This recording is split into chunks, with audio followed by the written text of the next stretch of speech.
तो पिछले क्लास में हम लोग देखे थे कि जो यूरोपीय कंपनी है या जो यूरोप के लोग हैं वो इंडिया क्यों आना चाह रहे थे। इसका जो मुख्य कारण था कि जो यूरोपीय कंपनी है और भारत के बीच में जो है, या कह सकते हैं यूरोप और भारत के बीच में जो है पुराने समय से जो है मसालों का व्यापार ठीक ठाक चल रहा था, ट्रेड जो है ठीक ठाक चल रहा था। साथ ही साथ हम लोग सिलेबस डिस्कस किए थे कि कहां से हम लोगों को कहां तक पढ़ना है। तो आज के क्लास में हम लोग मुख्य रूप से पढ़ेंगे कि जब ब्रिटिशर आए 1600 में, आप लोगों को पिछले क्लास में बताए थे कि 1600 में क्वीन एलिजाबेथ के द्वारा एक चार्टर दिया गया जिसके तहत क्या है कि जो ईस्ट इंडिया कंपनी है वो क्या कर सकती है, वो भारत से व्यापार कर सकती है। इस चीज का अनुमति मिलने के बाद जो है हम लोगों का वो लोग व्यापार करना शुरू किया। एक छोटे मोटे ग्रुप के रूप में मर्चेंट एडवेंचर नाम से ग्रुप से वो लोग क्या कर दिए कि कंपनी का शुरुआत किया। और वो एक्चुअली में आए हुए थे व्यापार करने के लिए, लेकिन धीरे धीरे लालच बढ़ते गया और वो धीरे धीरे करते करते कब्जा करते गए, किलाबंदी करते गए, फोर्टिफिकेशन करते गए और धीरे धीरे करते करते पूरे भारत में वो लोग कब्जा कर दिए। और एट द एंड जो है 1947 में वो यहाँ से गए और हम लोगों को आजादी मिला। तो आज के क्लास में हम लोग दो चीज पढ़ने वाले हैं मुख्य रूप से।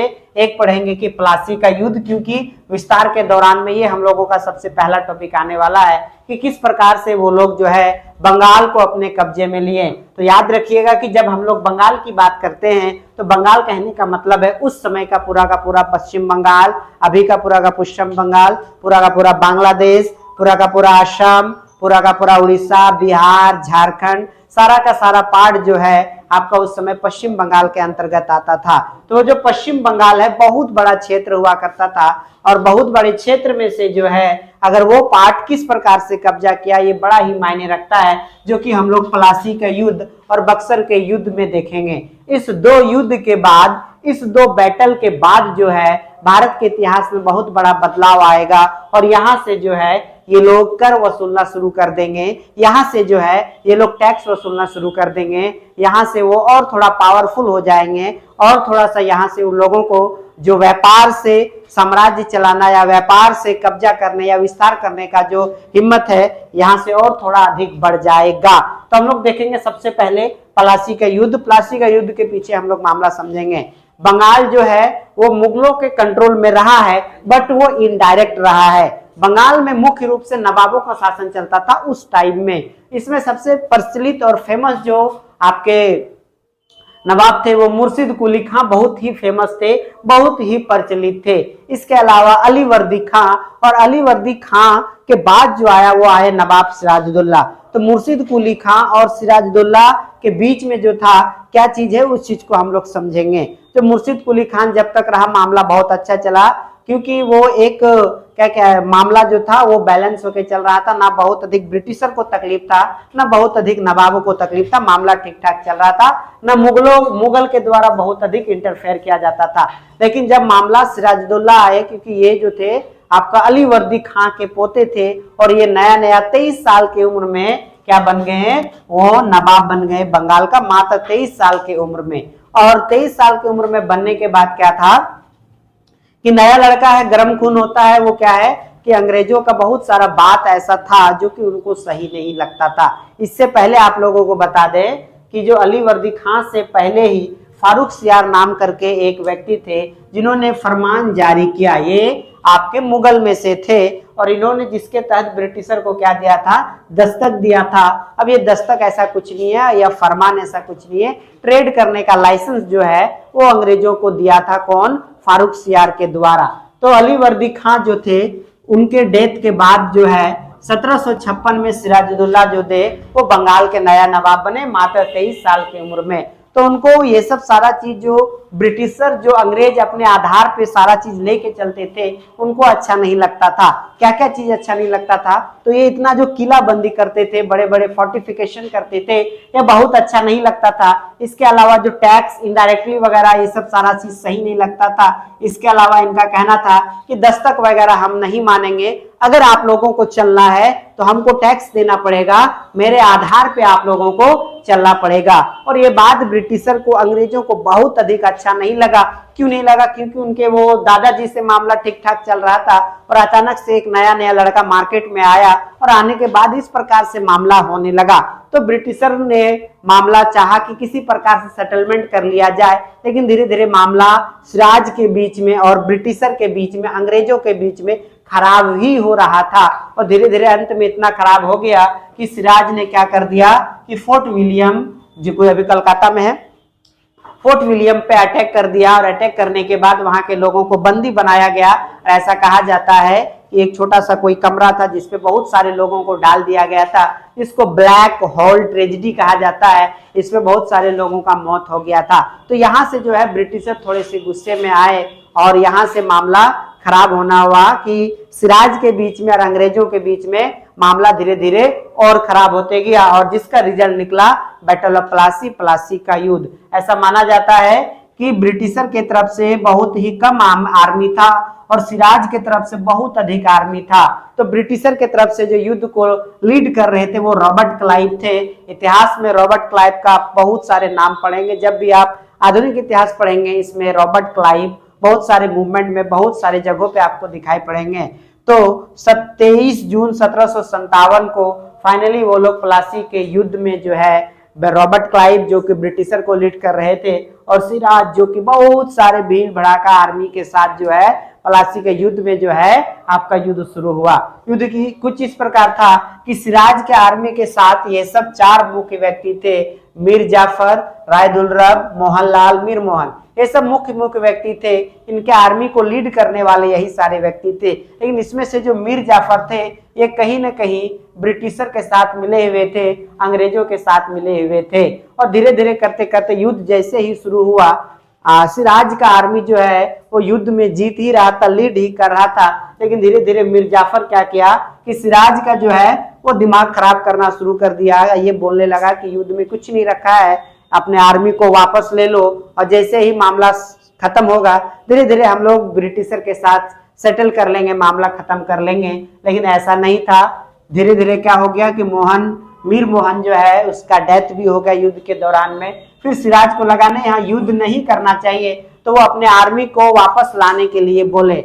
जितने भी थे आर्मी उसको वापस लाने के लिए बोला गया। लेकिन जो आर्मी लीड कर रहे थे जैसे राय दुर्लभ, मोहनलाल, ये लोग इसको रिजेक्ट कर दिए कि अब युद्ध शुरू हो गया है तो हम लोग युद्ध समाप्त करके ही जो है मामला खत्म करेंगे। लेकिन धीरे धीरे करके जो सिराज है वो खुद बैक हो गया।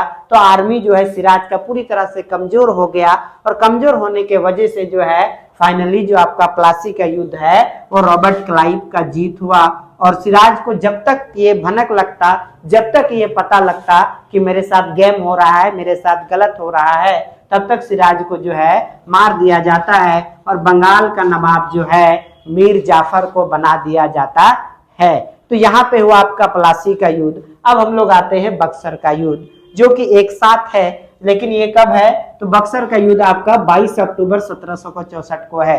तो जो मीर जाफर है वो भी नया नया लड़का रहता है, नया नया नवाब बनता है, खूब अंग्रेजों के पीछे पैसा लुटाता है। वो कह सकते हैं बढ़िया से दाढ़ी मूछ भी उस लड़के का नहीं हुआ था। नया नया, देखो एक बात बहुत सिंपल है, तुम लोग भी याद रखो कि जो ठंडा खून और गर्म खून में अंतर होता है।